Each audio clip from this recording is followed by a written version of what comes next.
fam, welcome back to my part of the internet. I'm Keeyaria, and today we're going to talk about 3 things that Bible study or quiet time is not. Let's just go ahead and get right into it. So the first thing that Bible study is not is something to check off of your list. So if you're just now getting into it and you're not in that routine at first, it might feel like it's something you check off your list until you just becomes part of your routine, which I can sympathize with that. I can understand that. But whenever you are deep into this, you've been doing this for a while, and you still feel like this is just something to check off your list, then you're not doing it for the right purpose.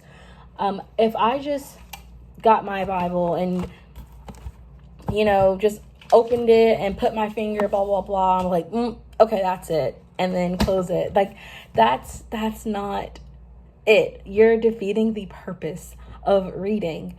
And I want to read, of course, what I wrote because I feel like it sums this up very well. It's one thing to plan out when you like to do Bible studies, but it's another to figure out why you need to do it. Doing a Bible study to check off your list is writing yourself short. It's not the duration that matters, but the quality. Quality over quantity. I hope that makes sense. Let's just go ahead and go on to the next one. So the second thing that Bible study is not a competition. So I know for me personally, I had to work on that a lot, just myself. When I was getting into it, I was watching a lot of Bible journaling videos, read the Bible with me, all these other things. And I would see people, reading 4, 5, 6 chapters or understanding everything that they read. And at first I didn't understand. A lot of times I don't understand my reading right now. That's why I use resources to help me. But I just would get in my head and feel like I was doing something wrong because I wasn't understanding as much as everyone else was, or I wasn't reading as much as everyone else was. And it took me a long time to understand that it doesn't matter. It doesn't matter about them. It matters about me and my relationship, because I'm comparing my relationship to theirs, and it doesn't compare. It can't compare. It's like comparing apples and oranges. They just don't match. And so getting out of that mindset took me a long time, honestly. I am now reading about 1 chapter, like personal time for 1 chapter out of Acts right now. Absolutely love Acts.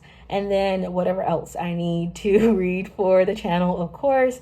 But getting out that mindset that I need to read the entire book, no, I want to read to understand. I want to read to retain. I want to read to be able to remember. I don't want to read just to say, hey, I read this much. You know what I mean? That's not the point. So, of course, I want to read what I wrote again, just to sum everything up. The goal is not to see who reads the most, prays the longest, and knows the most. Comparing you to anyone in any aspect is unhealthy, especially in this. If anything, we should be lifting others up, helping each other. Your Bible does not need to be highlighted with words on every page or full journal to show how close you are to the Lord. We have to get out of that materialistic view. So the third thing that Bible study is not is structured. Bible study does not have to be the same thing every single day. I have to say some of my favorite quiet times with the Lord is honestly sometimes just worshiping. I always have music going. I typically have the same handful of songs rotating right now. I'm loving Show Me Your Face. I'm loving Stay. All these songs I'll link down below so you can hear them. I have just been absolutely loving them. It's been a repeat for the last couple of months. Also, Jermy Riddle's, that's how you say his name, amazing, been a rotation. So I have these songs in rotation, and sometimes whenever I'm singing them, it leads to just full-blown worship. And honestly, it's so fun. It's so fun and it's so amazing just to bask in his presence. And it's just a reminder that it doesn't have to happen at church. It doesn't only have to happen around other people. That same spirit that is in church with hundreds of people while worshiping is the same spirit that is here in this room whenever it's just me. And it's just amazing. I absolutely love it. And so that just goes to show that it doesn't have to be structured. I can worship, I can sing, I can dance, I could read. I have a handful of books that I read sometimes. I've talked about some of them actually in my videos as well, prior videos.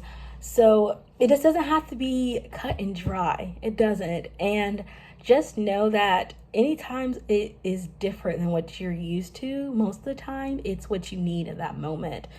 If my reading time turned to a worship session, that means that I needed to worship, you know? So don't deter from that. Don't think that that's weird. Don't think that that's crazy. It's totally normal, and I highly recommend you tap into that, because there's freedom. There is so much freedom in this. It's so personalized, and the same way I do, it's not the same way you will do it, but you do what you need to do and what you feel led to do. Listen to that. That is a very easy way to tune your ear to the Spirit, is to follow wherever He's leading you. And you will see at the end, you're going to be like, wow, I was not expecting that at all. So of course, I want to read this little snippet just to close this point out. This is your time with the Lord. You can do whatever you want. Journal, read the Bible, pray, worship as short or as long as you want. It does not have to look the same every time. Have fun. This is the time that is helping you build your relationship with Him and getting fed. You don't only eat on Sundays. So I hope these 3 points really help you out. Please let me know down below if you have any questions, comments, or concerns. And as always, I hope you guys are having a great morning, afternoon, or evening whenever you're watching this. And I'll see you guys on the next one. Bye, guys.